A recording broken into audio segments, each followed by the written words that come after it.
നമ്മുടെ സ്കിന്നിൻ്റെ ആരോഗ്യം എങ്ങനെ സെറ്റാക്കാവുന്നതും ഒരു 30 വയസ്സുള്ള ഒരാൾക്ക് ഒരു 20 വയസ്സുള്ള ആളെ പോലെയും 40 വയസ്സുള്ള ഒരാൾക്ക് ഒരു 30 വയസ്സുള്ള ആളെ പോലെയും എങ്ങനെ അപ്പിയറൻസിൽ ഇരിക്കാം എന്നുള്ളതിനെ കുറിച്ചാണ് ഇന്നത്തെ വീഡിയോ. അതിനെക്കുറിച്ച് കുറച്ച് ടിപ്സാണ്.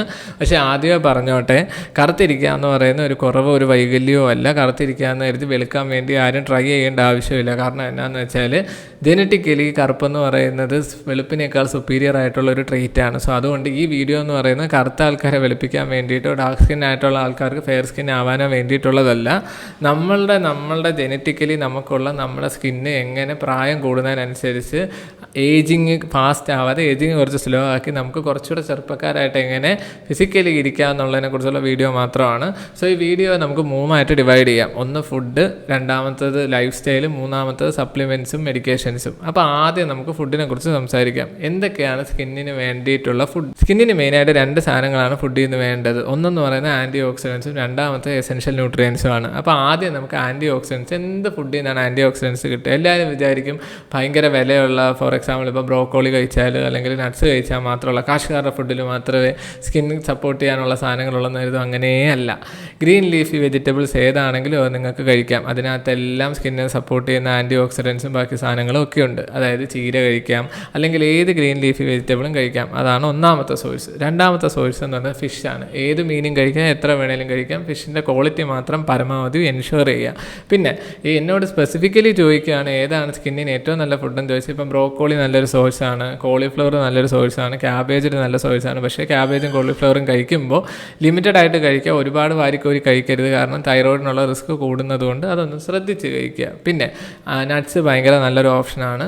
സോ ഇത്തരം ഫുഡുകൾ കഴിച്ചിട്ട് സ്കിന്നിൻ്റെ ആരോഗ്യം സെറ്റപ്പ് ആക്കുക. പിന്നെ ഭക്ഷണത്തെക്കുറിച്ച് പറയുമ്പോൾ എന്തൊക്കെ കഴിക്കണമെന്ന് പറയുന്നതിനോടൊപ്പം തന്നെ എന്തൊക്കെ കഴിക്കേണ്ടെന്നും ഉണ്ട്. നമ്മുടെ സ്കിന്നിന് ഏറ്റവും വേണ്ടാത്ത കാര്യങ്ങൾ എന്തൊക്കെ, അല്ലെങ്കിൽ എന്ത് കഴിച്ചാലാണ് സ്കിന്നിന് പ്രായം കൂടുക എന്ന് പറഞ്ഞാൽ 2 കാര്യമാണ്. ഒന്നെന്ന് പറഞ്ഞാൽ സിഗരറ്റ് വലി, 2 മദ്യപാനം. ഈ സിഗരറ്റ് വലി എന്ന് പറയുമ്പോൾ എല്ലാ നാർക്കോട്ടിക്സും വരും. അതെന്ന് പറയുന്നത് ഇപ്പോൾ സിഗരറ്റ് വലി നിർത്താൻ ഡോക്ടർ പറഞ്ഞ് കഞ്ചാവ് വലിച്ചോ, അങ്ങനെ ഇല്ല.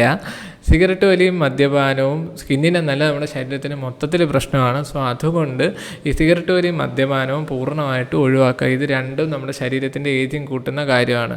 കാരണം എന്താണെന്ന് വെച്ചാൽ നമ്മുടെ സ്കിന്നിൻ്റെ പ്രായം അല്ലെങ്കിൽ സ്കിന്നിൻ്റെ ടെക്സ്ചർ അല്ലെങ്കിൽ സ്കിന്നിൻ്റെ ഹെൽത്ത് എന്ന് പറയുന്നത് നമ്മുടെ സിസ്റ്റമിക് ഹെൽത്തിനെ ഡിപ്പെൻഡ് ചെയ്തിരിക്കും. ഫോർ എക്സാമ്പിൾ നിങ്ങളിപ്പോൾ മദ്യപിക്കുന്ന ഒരാളാണെന്ന് വിചാരിക്കുക. മദ്യപിക്കുമ്പം ക്രോണിക് ലിവർ ഡിസീസ് വരും. ഈ ക്രോണിക് ലിവർ ഡിസീസ് കാരണം സ്കിൻ ചേഞ്ചസ് വരും. ഫോർ എക്സാമ്പിൾ ഇപ്പം നമുക്ക് മഞ്ഞപ്പിത്തം വരും. മഞ്ഞപ്പിത്തം വരുമ്പോൾ സ്കിന്ന് മോശമാവുമല്ലോ.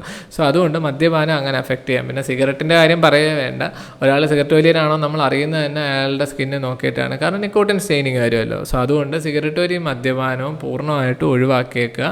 പിന്നെ ഫുഡിൻ്റെ കാര്യം പറയുമ്പോൾ നമ്മൾ എപ്പോഴും മൈക്രോ ന്യൂട്രിയൻ ഡെഫിഷ്യൻസി ഇല്ല എന്ന് ഉറപ്പാക്കുക. കാരണം ഡയറക്റ്റായിട്ട് സ്കിന്നിനെ ലിങ്ക് ചെയ്തില്ലേ പോലും, ഫോർ എക്സാമ്പിൾ ഇപ്പം നമ്മുടെ കേരളത്തിലുള്ള എല്ലാവർക്കും വരാവുന്ന ഒരു മൈക്രോ ന്യൂട്രിയൻ ഡെഫിഷ്യൻസിയാണ് വൈറ്റമിൻ ഡി ഡെഫിഷ്യൻസി. ഈ വൈറ്റമിൻ ഡി ഡെഫിഷ്യൻസി വരുമ്പോൾ അതിൻ്റെ ഭാഗമായിട്ട് സ്കിൻ ചേഞ്ച് ഉണ്ടാകും. അല്ലെങ്കിൽ ഒരു മാക്രോ ന്യൂട്രിയൻ ഡെഫിഷ്യൻസി, ഇപ്പം അയൺ ഡെഫിഷ്യൻസി വരികയാണ്, അത് കാരണം സ്കിൻ ചേഞ്ച് ഉണ്ടാകും. സോ നമ്മുടെ ഡയറ്റിനകത്ത് എപ്പോഴും എല്ലാ ന്യൂട്രിയൻസും ബാലൻസ്ഡ് ആണെന്ന് ഉറപ്പാക്കുക. ബാലൻസ്ഡ് ആയിട്ടുള്ള ഡയറ്റ് ഫോളോ ചെയ്യുക. ബാലൻസ്ഡ് ആയ ഡയറ്റിനെ കുറിച്ച് ഞാൻ ഓൾറെഡി ഒരു വീഡിയോ ചെയ്തിട്ടുണ്ട്, ചാനലിൽ കിടപ്പുണ്ട്, നിങ്ങൾക്ക് വേണമെങ്കിൽ ജസ്റ്റ് ഒന്ന് ചെക്കൗട്ട് ചെയ്യാം. അതാണ് ഫുഡിൻ്റെ കാര്യം. രണ്ടാമത്തെ കാര്യം എന്ന് പറയുന്നത് ലൈഫ് സ്റ്റൈലാണ്. ഈ ലൈഫ് സ്റ്റൈലിനകത്ത് നമുക്ക് എന്തൊക്കെ ചെയ്യാം? ഒന്നാമത്തെ കാര്യം എന്ന് പറയുന്നത് സ്ലീപ്പാണ്. നിങ്ങൾ നിർബന്ധമായും 6 to 8 hours ഒരു ദിവസം ഉറങ്ങിയിരിക്കണം. ഈ 6 to 8 മണിക്കൂർ ഉറങ്ങുക എന്ന് പറഞ്ഞാൽ ഇടയ്ക്കിടയ്ക്ക് എഴുന്നേറ്റുള്ള ഉറക്കമല്ല, നല്ല ഉറക്കം, പറ്റുമെങ്കിൽ നല്ലൊരു സ്വപ്നം കണ്ടുള്ള ഉറക്കം. അത്രയും ഉറക്കം ഉണ്ടെങ്കിൽ, അത്രയും ക്വാളിറ്റി ഓഫ് സ്ലീപ്പ് ഉണ്ടെങ്കിൽ മാത്രമേ സ്കിന്ന് സൂപ്പർ ആവത്തുള്ളൂ. രണ്ടാമത്തേന്ന് പറഞ്ഞാൽ ക്രോണിക് സ്ട്രെസ്സാണ്. ഞാൻ എല്ലാവരോടും പറയാറുള്ളതാണ്, നിങ്ങൾക്ക് കണ്ടിന്യൂസ് ആയി സ്ട്രെസ്സ് തരുന്ന ഒരു ജോലിയോ ഒരു റിലേഷൻഷിപ്പോ ഉണ്ടെങ്കിൽ ആ സ്ട്രെസ്സ് ഒരു ഭാഗത്ത് നിൽക്കുകയും നിങ്ങൾക്ക് കിട്ടുന്ന ബെനിഫിറ്റ്സ് എത്ര മറ്റൊരു ഭാഗത്തുണ്ടെന്ന് പറഞ്ഞാലും ഒരിക്കലും അതിനെ നിങ്ങൾ പിന്തുടർന്ന് പോകരുത്. അത് ഉപേക്ഷിച്ചേക്കുക. റിലേഷൻഷിപ്പ് ആണെങ്കിലും ശരി, ജോലിയാണെങ്കിലും ശരി. കാരണം നിങ്ങൾക്ക് അതിൽ നിന്ന് എത്ര ബെനിഫിറ്റ് കിട്ടിയാലും അതിൽ നിന്നുണ്ടാകുന്ന സ്ട്രെസ് ബെനിഫിറ്റിനെല്ലാം ഓവർകം ചെയ്യും. ഒന്നാമത്തെന്ന് പറയുന്നത് വർക്കൗട്ടാണ്. സോ നിങ്ങൾ എല്ലാ ദിവസവും 1/4 മണിക്കൂർ ജിമ്മിൽ പോയിട്ട് അങ്ങ് മലമറിക്കണമെന്നല്ല ഞാൻ പറയുന്നത്. എല്ലാ ദിവസവും മിനിമം ഒരു 20 മിനിറ്റെങ്കിലും വർക്കൗട്ട് ചെയ്യാൻ ശ്രദ്ധിക്കുക. 20 മിനിറ്റ് വർക്കൗട്ട് ചെയ്യുമ്പോൾ ബ്രിസ്ക് വാക്ക് മാത്രം പോരാ, എന്തെങ്കിലും ഒരു കാർഡിയോവാസ്കുലർ വർക്കൗട്ട് കൂടെ ചെയ്യുക. അങ്ങനെ നമ്മുടെ ഹെൽത്ത് മൊത്തത്തിൽ സെറ്റാക്കി വെക്കുക. ഹെൽത്ത് മൊത്തത്തിൽ സെറ്റാണെങ്കിൽ അതിൻ്റെ റിഫ്ലക്ഷൻ എന്തായാലും സ്കിന്നിലുണ്ടാവും. ഹെൽത്ത് ശോകമാണെങ്കിൽ അതിൻ്റെ റിഫ്ലക്ഷനും സ്കിന്നിലുണ്ടാവും. സോ എക്സസൈസ് മസ്റ്റായിട്ടും ചെയ്യുക. മൂന്നാമത് നിങ്ങളെല്ലാവരും കേൾക്കാൻ ആഗ്രഹിച്ചിരിക്കുന്ന അല്ലെങ്കിൽ എല്ലാവരും സ്കിപ്പ് അടിച്ച് ഇവിടെ വരെ എത്തിയിട്ടുണ്ടാകുന്ന സപ്ലിമെൻറ്റ്സും ക്രീംസുമാണ്. സപ്ലിമെൻറ്റ്സും ക്രീംസിനെ കുറിച്ച് പറയുന്നതിന് ആദ്യം തന്നെ പറഞ്ഞോട്ടെ, ഞാൻ ഈ ഗ്ലൂട്ടാത്തയോൺ സപ്ലിമെൻറ്റ്സ് അങ്ങനെ സപ്പോർട്ട് ചെയ്യുന്ന ഒരാളല്ല. അതങ്ങ് ഭയങ്കര മോശമായതുകൊണ്ടല്ല. ഒന്നാമത്തെ കാര്യം, ഗ്ലൂട്ടാത്തയോണിൻ്റെ ഈ സേഫ്റ്റി ഡോസും റെക്കമെൻഡഡ് ഡോസും അടിച്ചിട്ട് വ്യത്യാസമുണ്ട്. അപ്പം ഈ റെക്കമെൻഡഡ് ഡോസിൽ ഗ്ലൂട്ടാത്തയോൺ കഴിച്ച് കഴിഞ്ഞാൽ ചിലപ്പോൾ ബെനിഫിറ്റ്സ് ഉണ്ടായേക്കാം. പക്ഷേ സേഫറായിട്ടുള്ള ഡോസിൽ ഗ്ലൂട്ടാത്തയോൺ കഴിച്ചതുകൊണ്ട് ഭയങ്കര ബെനിഫിറ്റ് ഉണ്ടാകുമെന്ന് എനിക്ക് തോന്നുന്നില്ല. രണ്ടാമത്തെ കാര്യം എന്ന് പറയുന്നത്, ഈ ഗ്ലൂട്ടാത്തയോൺ കഴിച്ചുണ്ടാകുന്ന സ്കിൻ ബെനിഫിറ്റ്സ് എന്ന് പറയുന്നത് റിവേഴ്സ്ഡ് ആവാൻ. ഇപ്പോൾ ഗ്ലൂട്ടാത്തയോൺ നമ്മൾ ലോങ് ടേം കഴിച്ച് കുറച്ച് കഴിയുമ്പോൾ നിർത്തി കഴിയുമ്പോൾ ഉണ്ടാകാവുന്ന റിവേഴ്സൽ പരിപാടിയും കൂടെ ഉണ്ട്. അതായത് നമ്മൾ ഗ്ലൂട്ടാത്തയോൺ കഴിച്ചിട്ട് നമുക്ക് കുറച്ച് സ്കിന്നിന് ബെനിഫിറ്റ്സ് ഉണ്ടായാലും അത് നിർത്തുമ്പോൾ വീണ്ടും അതിങ്ങനെ വരുന്നതായിട്ട് റിപ്പോർട്ട്സ് ഉണ്ട്. അത് പൂർണ്ണമായിട്ടും എല്ലാവർക്കും അങ്ങനെ വരുമെന്നല്ല. പക്ഷേ പേഴ്സണലി ഞാൻ ഗ്ലൂട്ടാത്തയോൺ സപ്ലിമെൻറ്റ്സ് അങ്ങനെ റെക്കമെൻഡ് ചെയ്യാറില്ല. പിന്നെ ഗ്ലൂട്ടാത്തയോൺ നമുക്ക് ഫുഡിനകത്ത് നിന്ന് തന്നെ കിട്ടുന്നതാണ്. ഗ്ലൂട്ടാത്തയോണിൻ്റെ പ്രീകർസേഴ്സ് ആയിട്ടുള്ള അമിനോ ആസിഡുള്ള ഫുഡുകൾ ഞാനിപ്പോൾ ആദ്യം പറഞ്ഞതിനകത്തുണ്ട്. അപ്പോൾ അത് നല്ലോണം കഴിക്കുക. അതിൽ നിന്ന് ശരീരത്തിനെ കൊണ്ട് തന്നെ ഗ്ലൂട്ടാത്തയോൺ പ്രിപ്പയർ ചെയ്ത് എടുപ്പിക്കുക. കാരണം അത് നല്ലൊരു ആൻറ്റി ഓക്സിഡൻ്റ് ആണ്. സോ അങ്ങനെ ചെയ്യുക.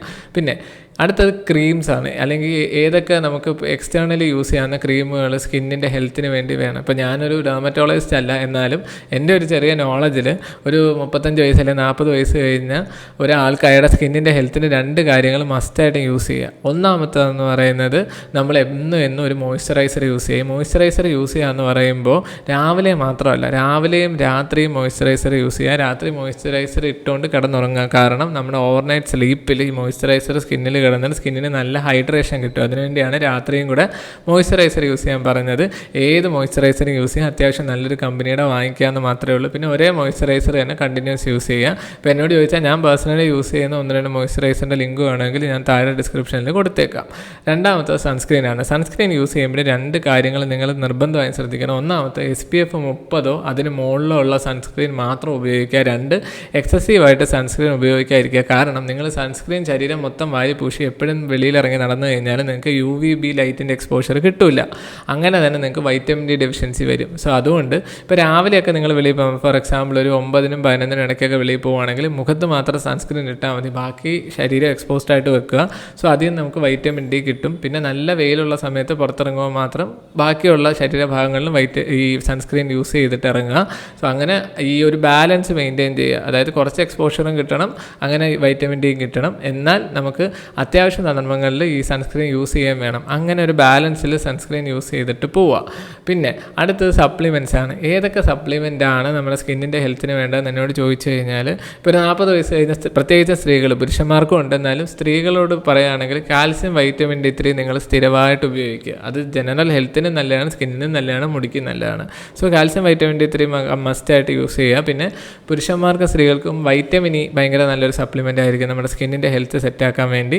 പിന്നെ ബയോട്ടിനും ഫോളിക് ആസിഡും യൂസ് ചെയ്യാം. പക്ഷേ ബയോട്ടിനും ഫോളിക് ആസിഡും സ്പെസിഫിക് ആയിട്ട് ഡെഫിഷ്യൻസി ഉള്ളവർക്ക് യൂസ് ചെയ്യുക. അത് നല്ലതാണ്. പക്ഷേ ഞാൻ പറഞ്ഞല്ലോ, സ്കിന്നും ഹെയറും ഒരേ കുടുംബത്തിൽ വരുന്ന ആൾക്കാരാണ്. സോ സ്കിന്നും ഹെയറിന് എന്തെങ്കിലും സ്പെസിഫിക് ആയിട്ട് പ്രശ്നങ്ങളുണ്ടെങ്കിൽ ബയോട്ടിനും വൈറ്റമിൻ ഇയും കൂടെ ബയോട്ടിനും ഈ ഫോളിക് ആസിഡ് കൂടെ ഡോക്ടറുടെ നിർദ്ദേശപ്രകാരം യൂസ് ചെയ്തോളാം. ഭയങ്കര നല്ലതാണ്. സോ ഇത്രയും സപ്ലിമെൻറ്റ്സേ അവർക്ക് ശരിക്കും ആവശ്യമുള്ളൂ. മഗ്നീഷ്യം ഒരു പരിധി വരെ, ഇപ്പോൾ നിങ്ങൾക്ക് മസിൽ ക്രാംസ് ഉണ്ട്, അതിൻ്റെ കൂടെ സ്കിൻ ചേഞ്ചസ് ഒക്കെ ഉണ്ടെങ്കിൽ മഗ്നീഷ്യം യൂസ് ചെയ്യാം. മഗ്നീഷ്യം ഭയങ്കര നല്ലൊരു സാധനമാണ്. സോ അതൊക്കെ സപ്ലിമെൻ്റിൻ്റെ കാര്യത്തിലുള്ളൂ. സോ ഇത്രയും കാര്യങ്ങളൊക്കെ അടിപൊളിയായിട്ട് ചെയ്തിട്ട് നിങ്ങളുടെ സ്കിന്നിൻ്റെ ഹെൽത്ത് സെറ്റാക്കുക. ഞാൻ പറഞ്ഞല്ലോ, കറുത്തിരിക്കുക എന്ന് പറയുന്നത് ആക്ച്വലി ജെനറ്റിക് സുപ്പീരിയോറിറ്റിയാണ്. ഞാൻ കറുത്ത് പോയി ഡാർക്ക് കളേർഡായി അല്ലെങ്കിൽ ഞാൻ വെളുത്തിരിക്കുകയാണെന്നൊരു ധാഷ്ട്യം അങ്ങനെയൊന്നും ആർക്കും വേണ്ട. ഞാനീ പറഞ്ഞ കാര്യങ്ങളെല്ലാം നിങ്ങളെ വെളുപ്പിക്കാനോ വെളുത്തിട്ട് പാറിക്കാനോ വേണ്ടിയിട്ടൊന്നുമല്ല. നിങ്ങൾക്ക് ജെനറ്റിക്കലി നിങ്ങൾ ജനിച്ചപ്പോൾ ഏത് സ്കിന്നാണോ ഉള്ളത്, ആ സ്കിന്നിൻ്റെ ഹെൽത്ത് അടിപൊളിയാക്കി കൊണ്ടുപോവുക. നമ്മൾ കണ്ണാടിയിൽ നോക്കുമ്പോൾ നമുക്കൊരു കോൺഫിഡൻസ് കിട്ടുമല്ലോ. ആ കോൺഫിഡൻസ് നമുക്ക് എത്ര പ്രായം വരെ അതേപോലെ തന്നെ കൊണ്ടുപോകാം. അത് കൊണ്ടുപോകാനും ആ ലൈഫ് ഒന്ന് എക്സ്റ്റെൻഡ് ചെയ്യാനും വേണ്ടിയിട്ടുള്ള കുറച്ച് കാര്യങ്ങൾ മാത്രമേ ഞാൻ പറഞ്ഞിട്ടുള്ളൂ. അപ്പോൾ ഈ വീഡിയോ ഇഷ്ടപ്പെട്ടിട്ടുണ്ടെങ്കിൽ വീഡിയോ ഒന്ന് ലൈക്ക് ചെയ്യുക, സബ്സ്ക്രൈബ് ചെയ്യുക. ഇനി എന്തെങ്കിലും ഇതുപോലത്തെ കണ്ടൻറ്റ്സ് ആവശ്യമുണ്ടെങ്കിൽ കമൻറ്റ് ബോക്സിൽ മെൻഷൻ ചെയ്യുക, നമുക്ക് വീഡിയോ ചെയ്യാം. ഓക്കെ.